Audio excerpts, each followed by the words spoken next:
रैदास जी का चरित्र सुना है? जब ठाकुर जी उनकी सेवा में आए ना, तो रैदास जी अपने ठाकुर जी को, रैदास जी का स्वभाव था कि वो तीर्थों में ही घूमते रहते थे, लेकिन जब से ठाकुर जी सेवा में आए तब से उनका तीर्थ छूट गया। क्यों?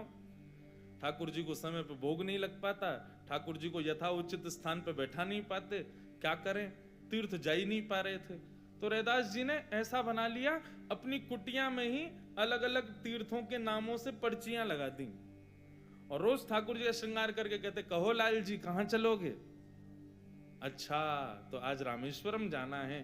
ठाकुर जी की चौकी उठाते, नेत्र बंद करते, ओहो देखो कितना सुंदर समुद्र बह रहा है, देखो ठाकुर जी रामेश्वर नाथ भगवान का अभिषेक चल रहा है, लोग ओम नमः शिवाय का उच्चारण कर रहे हैं, और ठाकुर जी की चौकी 2-4 बार ऐसे ही घुमा के रामेश्वरम जहां लिखा होता है तो वहीं बैठा, पहुंच गए रामेश्वरम, जय हो, बोलो भगवान शिव की जय हो।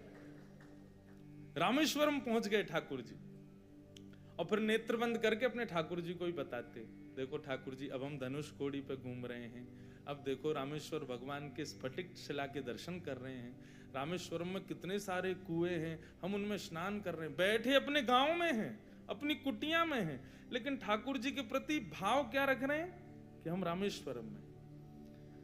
रैदास जी की इस भक्ति का ये स्वरूप हुआ कि जेठ के महीने में अति गर्मी के अंदर यदि रैदास जी अपने ठाकुर जी को तैयार करके, चलो ठाकुर जी बद्रीनाथ चल रहे हैं, तो जैसे ही ठाकुर जी की चौकी बद्रीनाथ में रखी जाती ना, उनके गांव में जेठ के महीने में बर्फ गिरने लग जाती थी। गांव के लोग जेठ के महीना में 100 लोड के घूमते, कोई पूछता कहां गए हो, बोले जरूर रैदास के ठाकुर जी आज बद्रीनाथ गए होंगे, यही मारे बर्फ गिर रही है।